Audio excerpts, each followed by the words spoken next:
Ay, doctor, buen día, ¿cómo le va? ¿Cómo le va? ¿Está bien? Y no, porque después de ver Levante estas el ánimo, imágenes... vamos, levante un poquito el ánimo, por favor. Bueno, doctor, ¿cómo Bueno, muy bien, le voy a presentar a mi amigo, el profesor Carlos Damín, profesor titular de toxicología de la UBA, jefe de toxicología del Hospital Fernández. Así que un capo total. Debe tener bastante trabajito. Primera A, Primera A. Hoy le traje primera A como siempre, pero hoy le traje un primera A como siempre. Bueno, hoy vamos a hablar del tema, tenemos dos temas muy importantes. Uno que es el alcohol y la incidencia del alcohol, el aumento del consumo de alcohol en jóvenes y en un trabajo del Cedronar que hizo donde hay un aumento del consumo de drogas, tanto alcohol como éxtasis, marihuana, cocaína, y el doctor va a hablar de eso, que es un especialista. Y queremos ver cuál es la perspectiva y cuál es la situación de la Argentina hoy en eso. Que ha aumentado después del disgusto que hubo con esas drogas, con ese éxtasis que se vendió, que estaba como en mal estado. ¿Se acuerda, doctor? Después de la fiesta de Time Warp, que tuvimos 5 chicos fallecidos y otros 5 muy, muy graves. No, a partir de ahí se tomaron algunos recaudos más. El gobierno de la Ciudad de Buenos Aires hizo una comisión, una mesa de diálogo y a partir de ahí se terminó designando un coordinador de la política de adicciones que soy yo en la Ciudad de Buenos Aires. Se tomó un poco más de conciencia de lo que estaba pasando con el tema de las sustancias sintéticas, básicamente. Pero lo que nos viene ocurriendo hace mucho tiempo. La última encuesta que presentó la Cedronar, que fue a mitad del año pasado, con un trabajo que se hizo a lo largo de todo el 2016 por el Observatorio Argentino de Drogas, nos mostró con mucha preocupación que en relación al 2010, que fue el estudio anterior, teníamos datos graves. Por ejemplo, se triplicó el consumo de marihuana en la edad de 12 a 17 años, edad escolar. Se triplicó en 7 años el consumo de marihuana. Aumentó un 50% el consumo de alcohol en ese grupo etario. Y como hablábamos recién con el doctor Espacavento, un 50% de los chicos que de 12 a 17 años creen que consumir marihuana no es nocivo.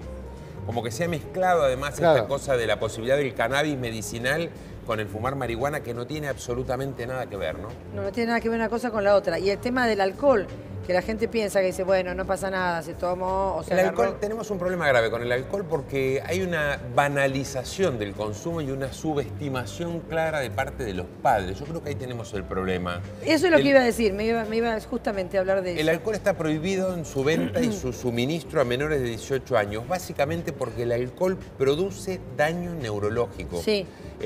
Un chico de 15 años que se emborracha tiene una destrucción de neuronas, tiene daño neurológico directo, claro, conciso, con evidencia científica. No tenemos más nada que demostrar que ya no esté demostrado. El tema es que los papás no entienden que se genera un daño y entonces, bueno, como que si la previa la hacen en casa está todo bien. Hay papás que habilitan que la previa se haga en casa.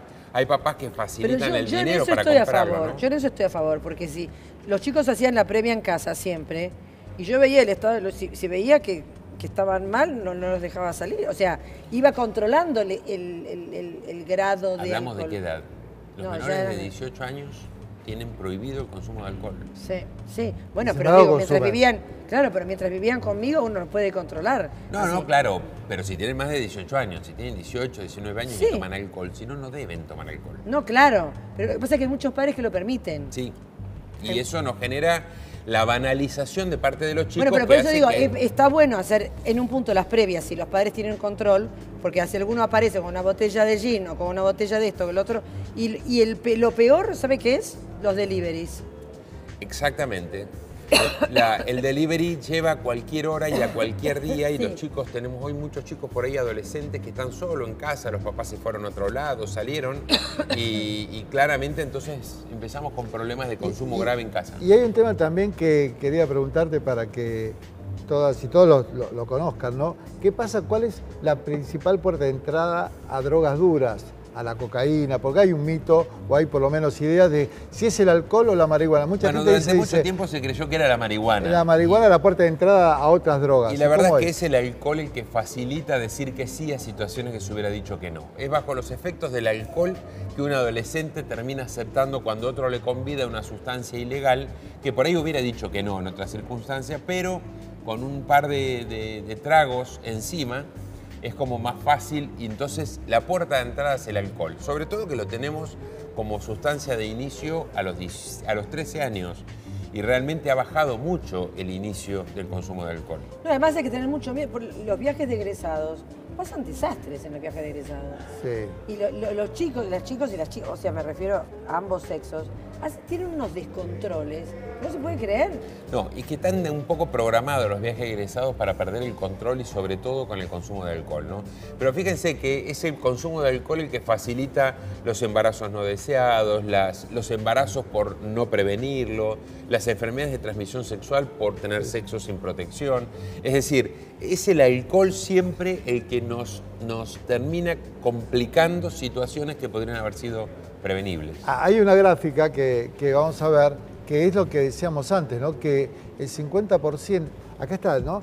Ningún riesgo de fumar marihuana alguna vez. O sea, del 2010, el 11% pensaba que no había riesgos. Hoy el 21% se duplicó prácticamente los chicos que creen que no hace mal y no hay ningún riesgo con fumar marihuana cuando es un error.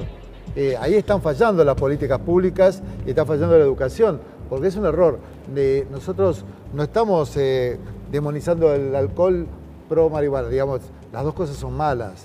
Hay que tenerlo, digamos, me parece históricamente Occidente se ha centrado mucho en las políticas de control de la oferta, ¿no? Es decir, las políticas de mucho dinero luchando contra el narcotráfico, que no está mal, pero que se llevan mucho dinero luchando contra la disponibilidad de sustancias. Y nosotros lo que precisamos son que habiendo sustancia, los chicos no las quieran consumir. Para eso precisamos mucho recurso para luchar contra la demanda. No, bueno, y se necesita fundamentalmente la educación desde la casa. Y los padres. Desde la casa, sin duda. Un control y hacer un seguimiento a los padres. Es un poco de todos lados. Los padres que tienen una función indelegable, el Estado que también tiene su función, la escuela que también tiene su función, pero digamos que tiene que haber una conciencia colectiva mayor de que precisamos hacer prevención y para eso obviamente se requiere. ¿Cuáles son los primeros síntomas que una familia, que los padres tienen que tener en cuenta de un chico que puede estar empezando a consumir marihuana o exceso de alcohol?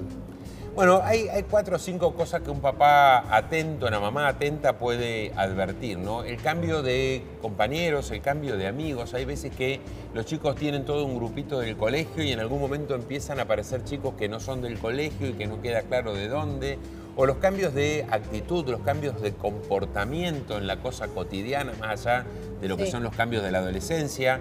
O, bueno, los olores raros o el descuido personal también tiene mucho que ver con esto. Entonces son todos datos que hacen que una mamá y un papá alertas pueden detectar rápidamente que hay un cambio de conducta y entonces ver qué pasa. Estando, hablando, indudablemente, pero para eso hay que dedicar tiempo. Hoy por hoy las mamás y los papás tenemos mucho menos tiempo dedicado a los chicos de lo que se tenía hace 20 años. Hay que tener tiempo y paciencia, ¿no? Porque siempre el padre y la madre es como la policía, que llega la policía. Tener un hijo es como un tener estorbo, tiempo y paciencia. Es como un estorbo, y ufa, no, ufa, vieja, ufa, tal cosa, ufa, tal otra, pero no hay otra alternativa que hacer un seguimiento. Usted creo que lo controlaba, Yo era ¿no? un Doberman, era un ovejero alemán. Me imagino, la veo con una situación que era una tortura con mis hijos, era una mujer tortura. Policía que llegaba. Totalmente, policía totalmente, los iba a buscar, hacían las previas en casa. Lo filmaban, pero tenía camaritas, algo así. Eso es lo que se necesita. Hoy por hoy vemos que hay muchos papás que no tienen, que creen que porque recibieron un mensajito de WhatsApp,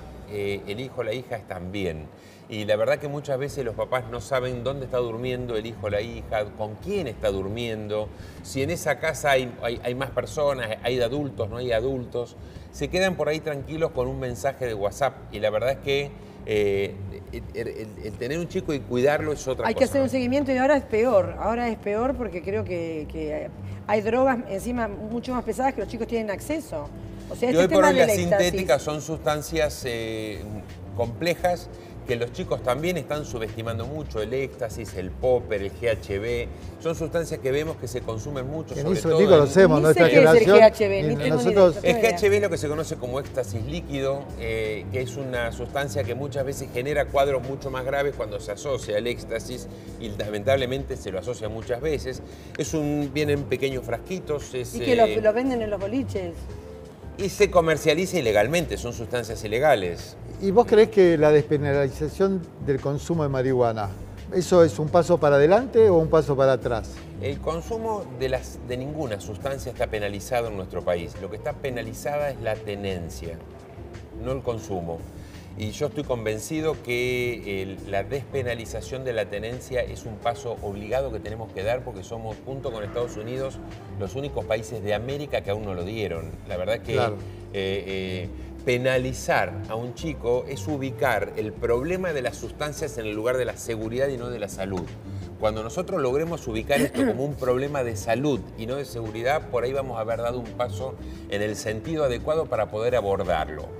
Somos los únicos países, Estados Unidos y nosotros, que tenemos penalizada la tenencia. Fíjate que Uruguay no solo despenalizó hace 20 años, sino que ya legalizó la marihuana hace 4 o 5 años. Y este año ya lo puso en práctica. ¿Los resultados son buenos? Bueno, sí creo que está en estudio porque hace muy poco que realmente se puso en práctica. Nuestros colegas toxicólogos de Uruguay están como muy satisfechos con la ley y que creen que esto va a ser posible. Básicamente porque si bien no viene a disminuir el consumo, la legalización claramente no disminuye el consumo, sino que pone y clarifica algo y evita todo lo que significa la compra ilegal, todo lo que sea el narcotráfico, ¿no? Si uno lo compara con lo que pasaba en Estados Unidos con la ley seca, cuando Estados Unidos prohíbe el alcohol, aumenta el consumo, aumenta la mortalidad por el consumo, porque se empezó a adulterar el alcohol y además aumenta la mortalidad por la compra. Ustedes deben recordar las películas de Elliot Ness, ¿sí? Persiguiendo la mortandad de gente en Los Ángeles. Bueno, es decir, había aumentado, entonces aumentaron las muertes por varios motivos, con lo que volvieron a legalizar el alcohol. Bueno, México es uno de los países, igual que Brasil, que reclaman un poco la legalización de las sustancias porque la cantidad de muertos por el tráfico, no por consumo, sino por el tráfico es altísimo. Y la verdad es que como médicos lo que queremos es que la gente no se muera, no importa de qué, pero que no se muera. No, claro, yo insistiría en el tema de los padres. Yo sé que da trabajo y sé que los hijos se enojan y sé que los hijos, uff, qué pesada la vieja, porque me ha pasado. Pero no me quejo, al contrario, me parece que tenemos que hacer un hincapié muy grande junto con el colegio. Y el cambio de actitud, ¿no? En casa, si nosotros tenemos papás que se cuidan, tenemos chicos que cuando salen se cuidan. Claro, claro. Si y hacer un seguimiento, decir, ese chico no me gusta, ese chico claro, chan, chan, chan, chan, chan, chan. Usted se pone siempre